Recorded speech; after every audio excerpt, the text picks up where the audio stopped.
올바르게 보기 시작하는 것이 믿음입니다 라는 말씀으로 함께 은혜를 나누고자 합니다.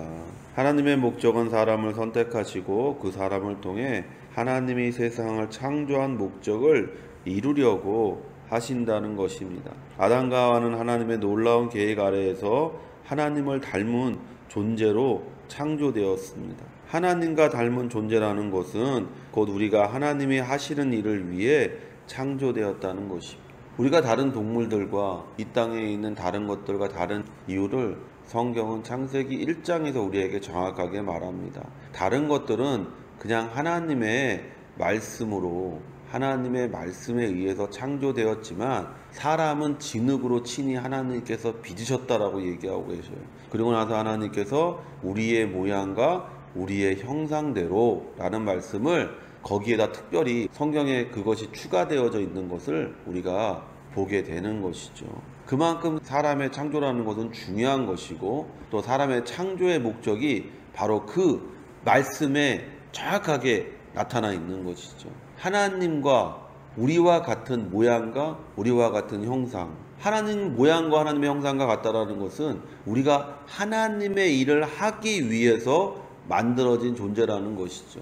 그리고 나서 만물에게 축복을 하실 때는 그냥 번성해라, 땅에 충만해라 이렇게만 말씀하셨는데 사람에게는 특별히 그 앞에 다른 말씀을 집어넣으셨어요. 뭐냐면 만물을 다스려라. 그리고 나서 비로소 생육하고 번성해라 이렇게 말씀하시는 것을 우리가 창세기 1장을 통해서 하나님의 그 인간을 향한 축복을 통해서 보게 되는 것이죠. 그러니까 우리가 동물과 다른 것, 먹고 입고 마시는 것, 동물과 똑같죠. 똑같은 정욕, 성욕을 가지고 있고 똑같은 기본적인 욕구를 가지고 있죠. 사람들은 그러니까 우리가 동물과 똑같다라고 얘기합니다. 그래요. 생육하고 번성하라는 면에서는 동물과 똑같은 것을 우리가 가졌습니다. 그러나 그 앞에 다른 것이 하나 더 있다라는 거예요. 그것이 바로 너희는 만물을 다스리라고 말씀하시는 주님의 덧붙여진 말씀이 있다라는 것이죠. 그것이 바로 인간과 동물의 그 존재의 차이를 나타내는 것이죠. 그래서 성경이 사람에 대해서 기록하고 있는 것이잖아요. 성경은 동물에 대해서 기록하고 있지 않습니다. 성경은 사람에 대해서만 기록하고 있어요. 왜냐? 그 사람이 바로 하나님을 대표하는 존재이기 때문이에요. 그래서 이 땅에서 하나님이 사람이 어떻게 살기를 원하시는지 그 사람의 상황 속에서 그 사람의 처지 속에서 하나님께서 그를 통해 자신을 드러내기 원하시는 것을 우리가 보는 것이죠. 그래서 창세기 우리가 1장에서부터 시작해서 아담으로부터 시작해서 다 사람의 이야기잖아요. 에노스, 또 뭐 에노, 그러면서 노아, 우리가 아브라함, 이삭, 야곱, 요셉, 사사 또는 왕들, 선지자들 이런 얘기들을 통해서 하나님께서 그러한 상황, 그러한 처지, 그러한 어떤 모습 가운데 있는 사람이 그곳에서 너가 어떻게 나를 드러내는지 어떻게 너가 나를 드러내야 되는지를 보여주는 것이 바로 성경에 있는 사람들, 성경에 나오는 인물들의 모습이죠. 그리고 또 그 가운데 그렇게 하나님을 드러내는 걸 실패했던 사람들, 또 하나님을 드러내지 않았던 사람들의 종말들도 성경에 기록되어져 있는 것을 보죠. 사울이 처음에 하나님을 대표하도록 부르심 받았는데 그 부르심 받은 사람이 하나님의 뜻보다는 그 자기를 따르는 자기 밑에 있었던 사람들에 대한 두려움과 자기를 떠날까 하는 염려와 근심 때문에 하나님의 뜻을 저버리고 인간의 뜻, 자신의 정욕을 드러내려고 할 때 하나님께서 그 사람을 포기하시고 버리시고 자기 마음에 합한 다윗을 선택하시는 장면들을 우리가 보면서 성경에는 두 종류의 사람, 아브라함, 구약에는 두 종류의 사람이죠. 아브라함의 길을 가는 사람, 그리고 아담의 길을 가는 사람. 신약에는 두 사람이죠. 아담의 길을 가는 사람, 예수 그리스도의 길을 가는 사람. 이 두 길을 따라가는 사람들의 모습을 우리가 성경을 통해서 발견하게 되는 것이죠. 땅에 있는 만물을 다스리며 관리하며 하나님을 찬양하며 사는 것이 인간의 창조의 목적입니다. 아담의 타락 이후에 인간은 하나님의 형상을 우상의 형상으로 바꾸었습니다. 우상은 인간 자신의 정욕과 욕심을 위해 만들어진 것입니다. 레위기 26장 1절에 너희는 자기를 위하여 우상을 만들지 말지니, 인간의 존재 목적과 의미가 완전히 변질되었다는 것을 의미하는 거예요. 우리가 여기 우상을 만드는 것이 뭐냐? 자기를 위하여라는 거예요. 하나님을 자기를 위하는 사람으로 만들면 하나님은 우상이 되는 거예요. 내가 하나님을 위하여 살 때 하나님은 정말 참신이 되시는 거지만 하나님이 나를 위해 존재하는 순간에 그것은 바로 우상이 되는 것이죠. 아담이 죄를 짓고 나서 벌어진 일이 바로 그것입니다. 아담의 후손들은 우상을 만들기 시작합니다. 무엇을요? 우상은요, 내 욕심이 반영된 거예요. 그래서 바알이라는 게 뭡니까? 목축의 신이잖아요. 비의 신. 그래서 비가 와야 농사가 져지는 거니까 제때제때 비가 좀 내려줬으면 좋겠다라고 제사를 드리는 거예요. 아세라는 땅의 신이잖아요. 여자를 나타내는 땅이잖아요. 땅이 좋아야 곡식이 나잖아요. 그러니까 땅이 좋은 땅이 되라고 아세라를 섬기는 거예요. 비가 와서 땅을 만나면 거기서 싹이 나는 것처럼. 그래서 바알과 아세라의 그 신전에는 여자 창녀들이 있어서 그곳에서 성행위를 해요. 근데 그 성행위가 무엇을 위한 성행위냐? 농사가 잘 되라고 하는 성행위라는 거예요. 자기의 정욕을 그런 식으로 합리화하고 자신의 욕심을 그런 식으로 합리화해서 무엇인가 자신의 쾌락과 자신의 만족을 얻으려고 만들어진 것이 우상이라는 것입니다. 하나님은 우리를 그렇게 만들지 않았는데 우리는 우리 자신을 그렇게 만들어 버린 거예요. 오늘날도 얼마나 많은 우상들이 존재합니까? 돌로 만들어지고 나무로 만들어진 우상들은 사라졌지만 인간의 욕심을 투영한 우상들은 지금도 너무나 많습니다. 우상이 뭐냐? 내가 그것이 없으면 죽을 것 같은 게 우상이에요. 하나님을 제외하고 그것이 없으면 죽을 것 같은 것, 그것이 없으면 내가 불행할 것 같은 것, 그것이 없으면 내 마음에 기쁨이 없을 것 같은 것, 그것이 없으면 내가 도저히 살아갈 수 없을 것 같은 것, 그것이 바로 우상이에요.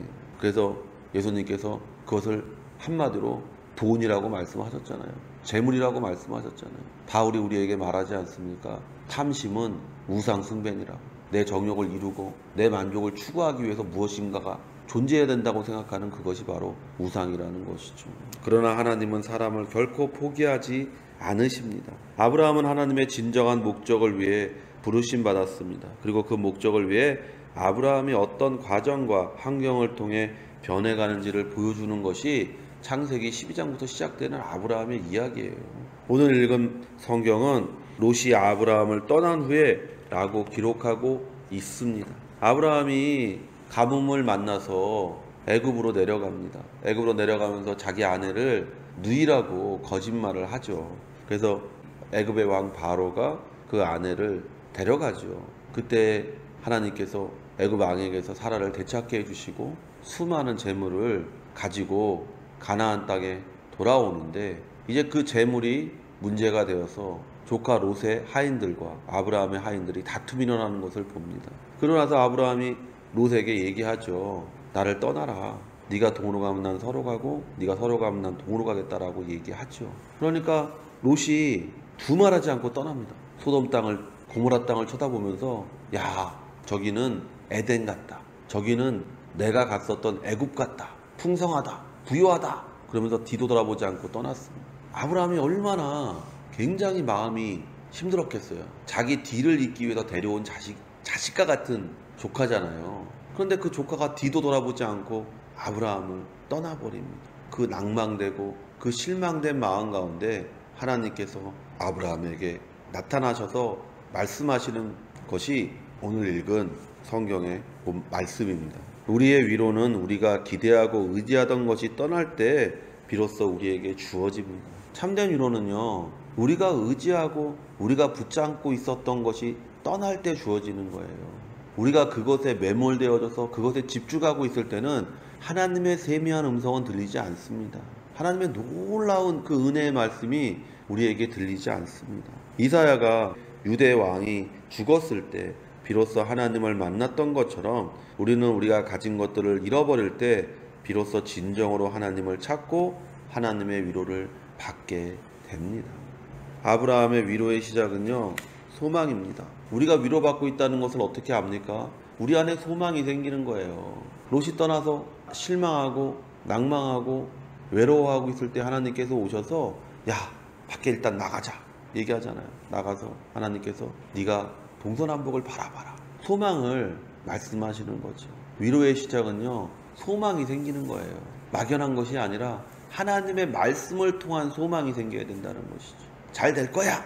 이것이 아니라 하나님의 말씀을 읽으면서 그 말씀 가운데서 내가 소망을 붙잡는 것이죠. 그리고 그 소망은요, 약속을 믿는 것으로부터 시작되는 것입니다. 그리고 그 소망은 내가 서 있는 곳, 바로 그곳으로부터 시작됩니다. 너 있는 곳에서 동서남북을 바라보라고 얘기하잖아요. 너 있는 곳에서. 너 있는 곳에서 바라보라는 거예요. 예수 믿는 사람은 현실의 발을 딛고 더 높고 깊고 넓은 곳을 바라보는 사람입니다. 현실의 상황 가운데 막혀 있는 사람이 아니라 그 너머를 바라보는 것이고 그 뒤를 바라보는 것이고 그 앞을 바라보면서 사는 인생인 것이죠. 사람들이 다 힘들다고 다 죽겠다고 말할 때 아니다라고 말하는 사람이에요. 바울이 그렇잖아요. 폭풍우를 만나서 이제 사람들이 다 죽게 되었다고 말할 때 바울이 얘기하잖아요. 아니야. 너희는 중에 한 명도 죽지 않을 거야. 우리가 바라보는 것이 바로 믿음이에요. 우리가 뭘 바라보고 있는지가 믿음이에요. 망하는 것을 바라보면 망하는 믿음인 것이고 잘 되는 것을 바라보면 잘 되는 믿음인 거예요. 요셉을 생각해 보십시오. 그가 노예로 보디발의 집에 팔려가고 억울한 일을 당해 감옥에 갇혔을 때 그가 취한 태도가 바로 우리의 태도가 돼야 되는 거예요. 어떻게 합니까? 원망했나요? 불평했나요? 내가 어떻게 산 사람인데, 내가 어떤 모습으로 살았던 사람이고, 내가 어떤 대우를 받았던 사람인데, 성경은 요셉이 그렇게 말했다고 기록하지 않습니다. 그는 그냥 열심히 일했어요. 그는 그 상황에서 최선을 다하며 살았습니다. 내가 딛고 있는 현실에서 최선과 최고를 다하며 살았습니다. 내가 기초하고 있는 서 있는 곳에서 하나님이 나를 최고로 만들어 주실 것이라는 소망을 바라보며 살았어요. 그 꿈이 이루어질 거라고 생각하며 최선을 다하며 살았어요. 그러니까 요셉이 마침내 쓰임받는 사람이 된 거예요.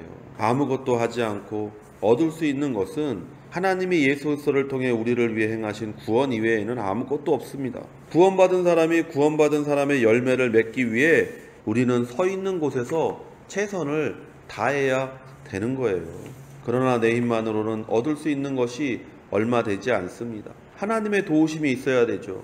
그 도우심은 우리의 믿음을 통한 소망에 따라 크기가 달라진다는 거예요.